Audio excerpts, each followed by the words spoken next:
పిఎంకి మన స్థానిక court complex court భవనానికి సంబంధించి యొక్క కంప్యూటర్లో ఒక మెయిల్ ల్యాండ్ అయింది.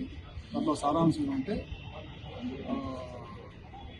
ఒక మానవ బాంబుల ద్వారా మేము గెలుచుకుంటాము కాబట్టి కోర్టులో ఉండేటువంటి న్యాయమూర్తులు, కక్షిదారులు, ప్రజలు అందరూ కూడా 1:15 PM ఈరోజు ఖాళీ చేయండి అని మెసేజ్ ఇస్తే దానివల్ల ముందు జాగ్రత్తగా అందరినీ ఖాళీ చేయించి మొత్తం కోర్టు కాంప్లెక్స్ని క్షుణ్ణంగా మా యొక్క బాంబ్ టీం చేత తనిఖీ చేస్తాం. Local to global news at your fingertips. మీ చేతిలో ఒక ఆయుధం. Download Raw TV app.